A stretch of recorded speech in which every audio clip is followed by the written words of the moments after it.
formas cómo no se comporta, cómo no se aplica o se conduce el amor entre nosotros. No es jactancioso, otro punto que vamos a ver.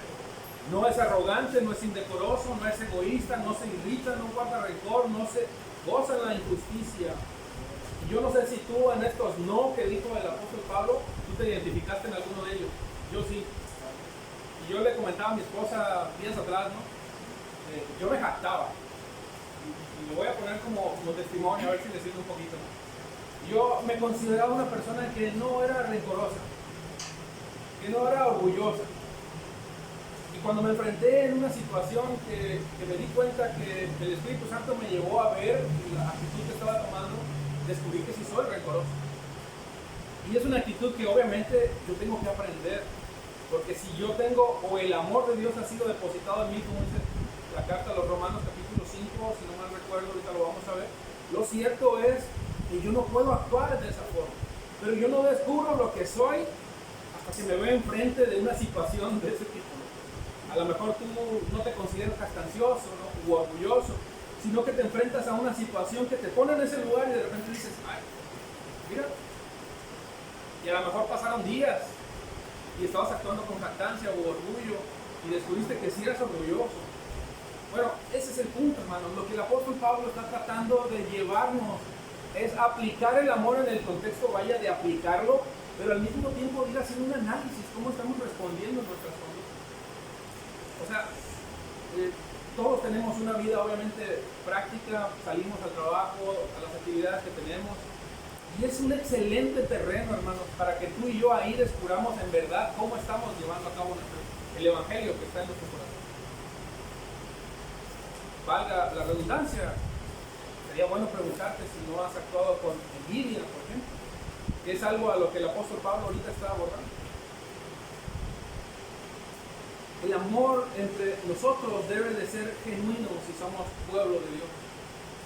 Dice, el amor no tiene envidia. Fíjate cómo ese verbo tiene, tener, lo que está diciendo es que no aloja, no posee, no mantiene la envidia en su corazón, no es dominado por la envidia en su corazón al grado de que esa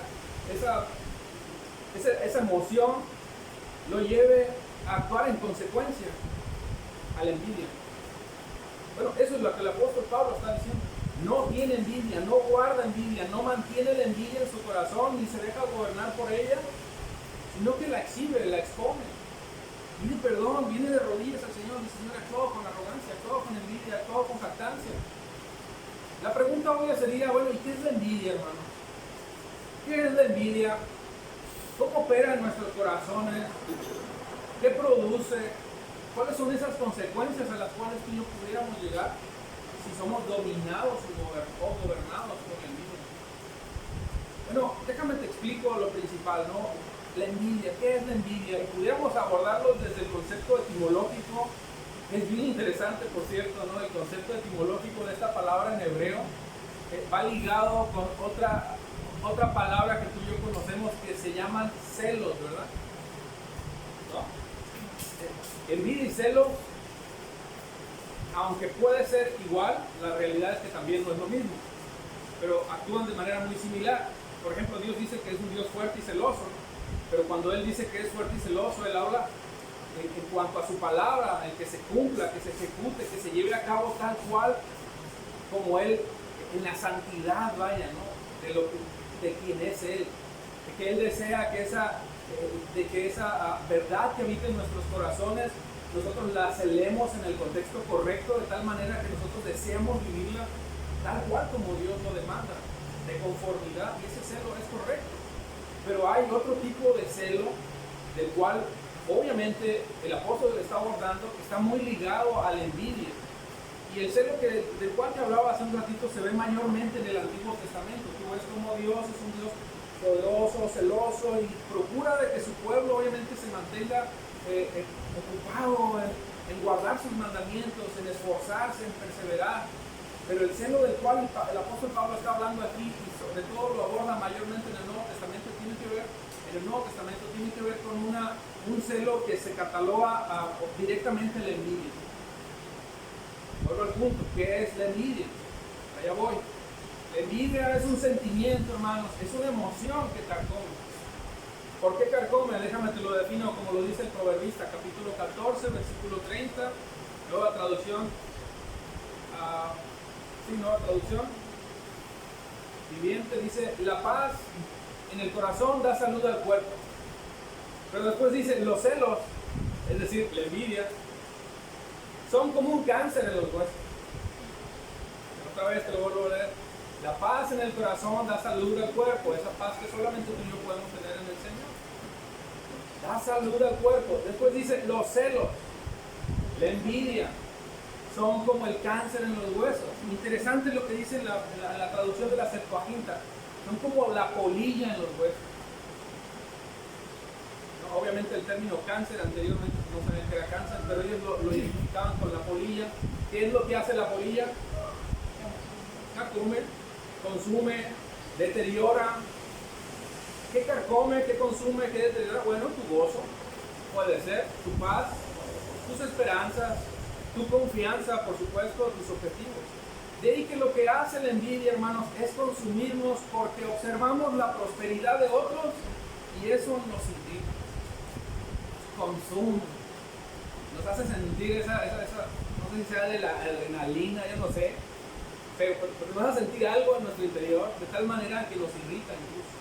Influyen una serie de cosas en nuestras emociones que yo le llamo efervescencia, que destapa toda clase de pasiones, como lo vamos a ver de acuerdo a lo que Santiago en el capítulo 4 dice.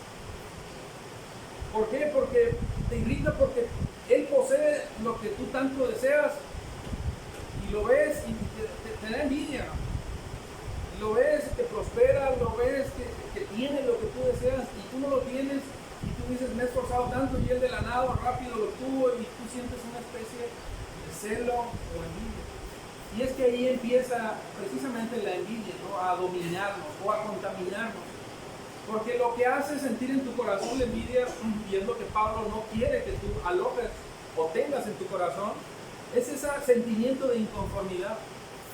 Porque la envidia, hermanos, es destructiva. La envidia puede provocar odio hacia tu hermano. Puede provocar tristeza en tu corazón. Y como consecuencia, te decía, una efervescencia o un desenfreno de pasión.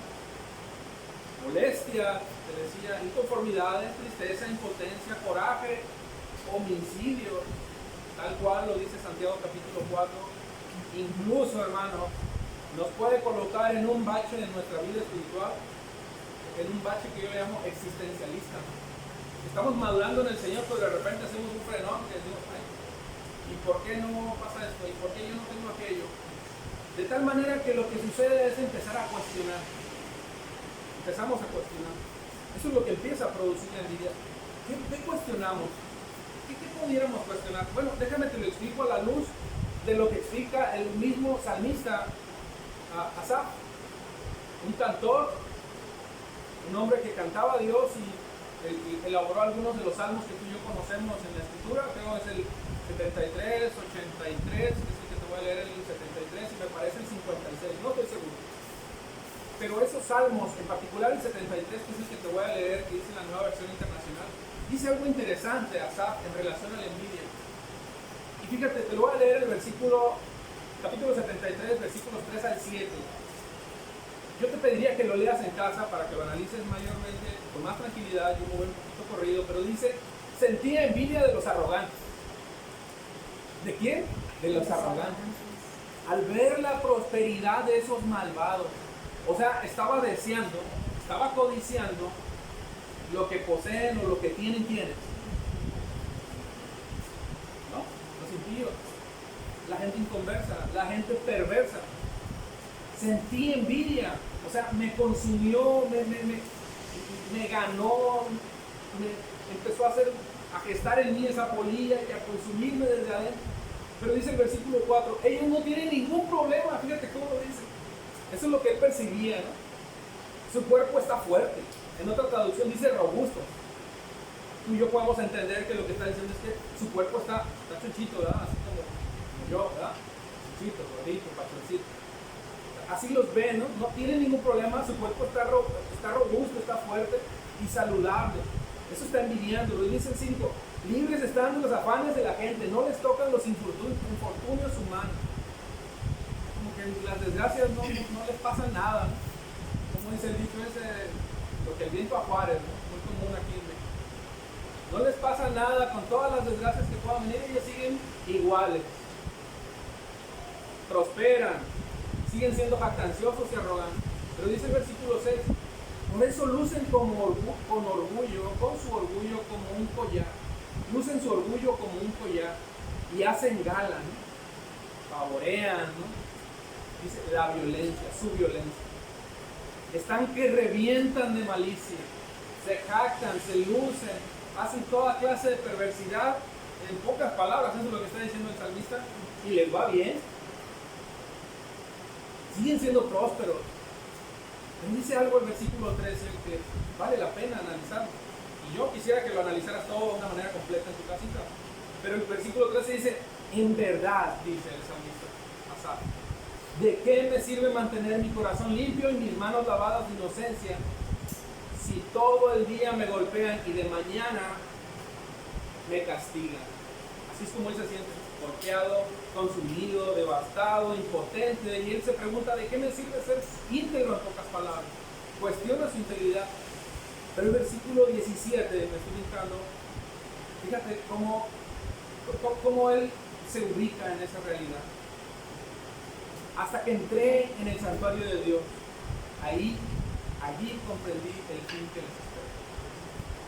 Él comprendió la envidia, vio la prosperidad de los impíos, la deseó, la codició, pero no fue sino hasta que vio su integridad y hasta que Dios mismo lo llevó a un punto de llegar a su presencia y comprender cuál es el fin que verdaderamente les espera a ellos. O sea, ¿qué te estoy tratando de explicar con todo esto? Que Asaf pasó por esa bache o esa crisis, ¿no? Existencialista, o esa etapa de que no comprende, de que se siente impotente, ¿no? De ver cómo otros prosperan, mayormente los de afuera, los impíos, al prosperar de grandes formas, y él siendo íntegro veía que no era tan próspero. Pero dice la escritura que él sintió envidia.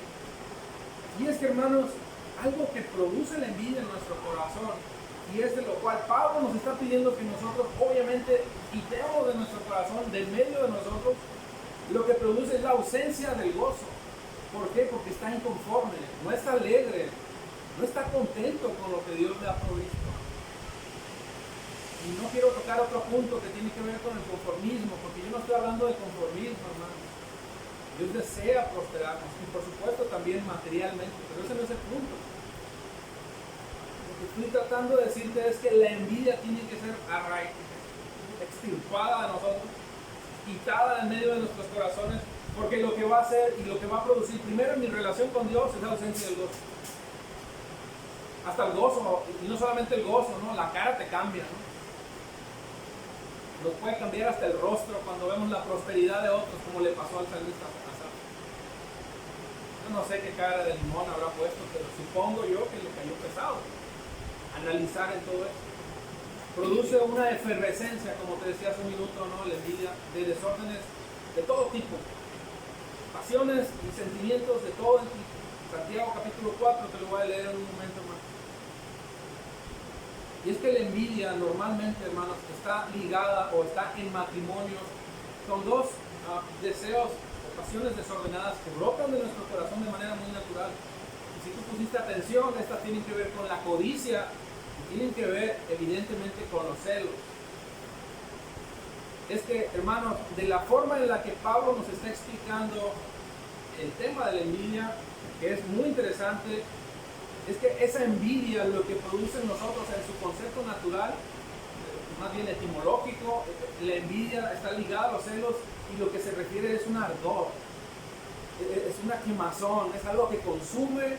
Y de hecho el significado en hebreo es ardor en la cara, algo que te quema. Bueno, esa envidia es lo que produce y está unido al celo. Podríamos decir que es sinónimo en este caso, por la forma en la que Pablo en el contexto nos lo está explicando, pero también está ligada a la codicia, porque tú lo deseas, tú deseas la prosperidad de otros, tú deseas lo que otros tienen, tú Tú deseas tener lo que otro tiene y tú no tienes. Y todos esos sentimientos o emociones lo que hacen es contradecir el amor de Dios en nosotros. Es opacarlo, ese amor genuino y verdadero que ha sido depositado en nuestros corazones, es opacarlo. Bueno, Dios no desea que eso suceda en nosotros. Ahora hay un punto muy interesante. La envidia, hermanos, ha sido, o sea, no quiero decirlo así porque soy muy fuerte, ¿no? Pero la realidad, hermanos, es que forma parte de nosotros. O sea, está en nuestro ADN natural, ¿no? Somos fáciles de caer en envidia. O sea, fácilmente podemos envidiar. Y además, por si fuera poco, la envidia es muy sutil. Involuntariamente a veces estamos siendo envidiosos y no lo notamos. Tal vez tú has sido testigo de presenciar a alguien que ha envidiado algo, o tal vez tú mismo has sido testigo de ti mismo, o has sido tú, tú has sido el envidioso, ¿no? Que te has colocado en ese lugar y te has puesto a ver, wow, estoy siendo envidioso. Y por dentro de ti como que dices, Juan Carlos, relájate. Como que eso no es correcto. Eso no es de Dios, vaya. A lo mejor actuamos a veces como Asaf, ¿no? Sentí envidia en mi corazón y me consume ver este impío que le va mejor que a mí. Yo qué sé, a lo mejor así nos actuamos. Estás en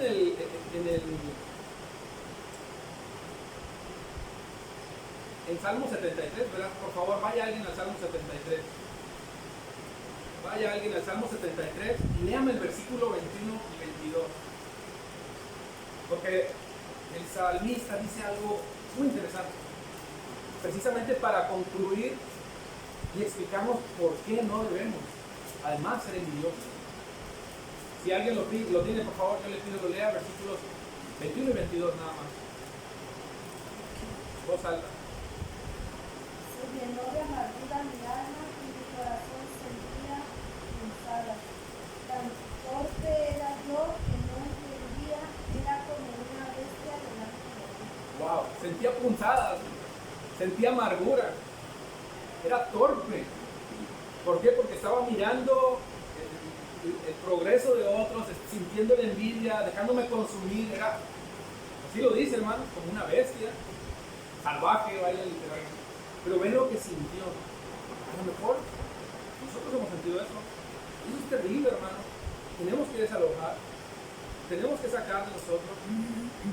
Porque eso no solamente se estaba viendo en la iglesia de Corinto, por lo que tú y yo hemos venido estudiando en estos capítulos, en esta serie, el capítulo 13 y otros que hemos estado analizando, que los corintios estaban siendo jactanciosos con sus dones, al grado de que los demás nos veían y decían, wow, yo quiero ese don, pero no lo querían de una manera genuina, lo querían porque querían lucirse con el don, al grado de que querían, más bien envidiaban los dones más visibles. De eso ya hablamos. Pero el punto, hermanos, es que eso no puede pasar entre nosotros. O sea, imagínate que ahorita tu hermano llega, ¿no? Y te dice, hermano, ¿qué crees?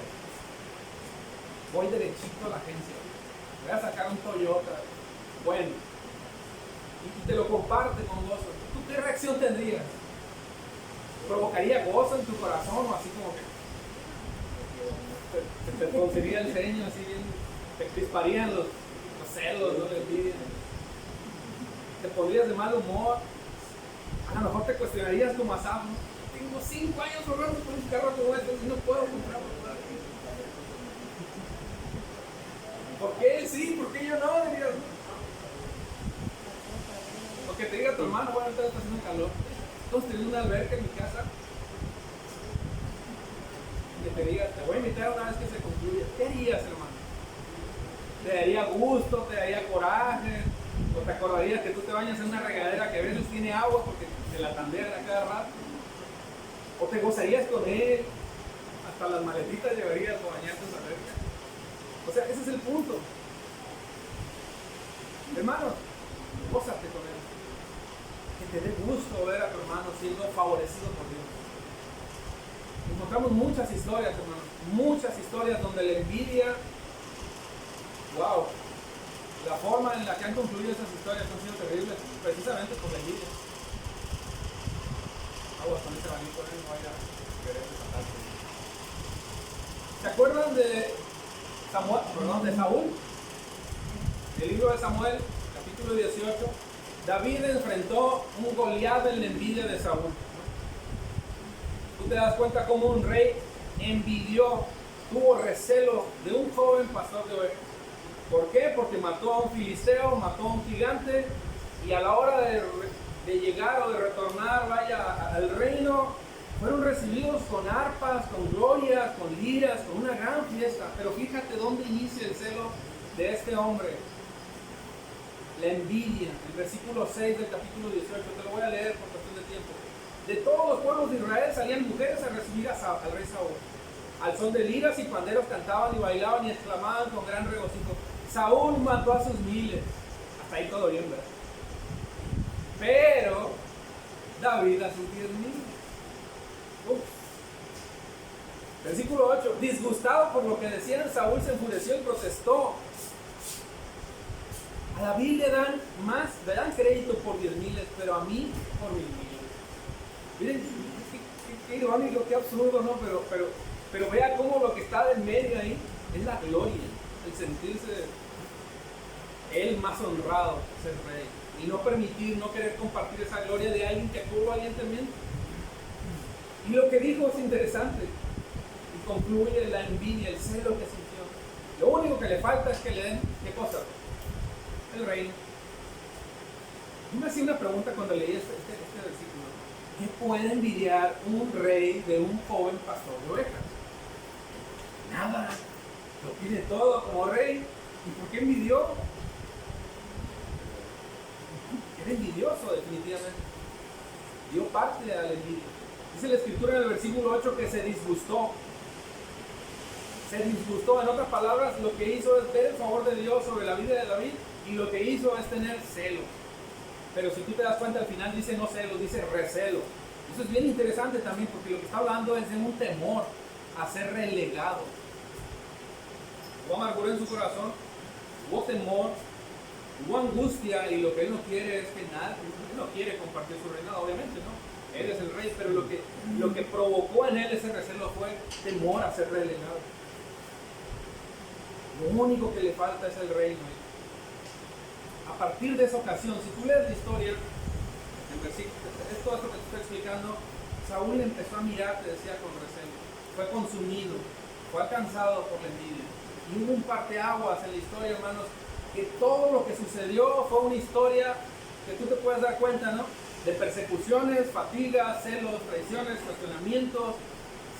David se enfrentó a otro gigante llamado la envidia de Saúl. Crispó en Saúl, en el rey, todas esas pasiones, y lo que desató es un deseo de matar a David, porque tenía miedo, provocado precisamente por la envidia. Puedes encontrar muchísimas historias, déjame te leo otras más. Génesis capítulo 37, versículo 5, los hermanos de José, ¿no? Lo envidiaron al grado de que lo vendieron. Y soñó José un sueño y lo contó a sus hermanos, y ellos llegaron a aborrecerle aún más por el sueño. Fueron consumidos.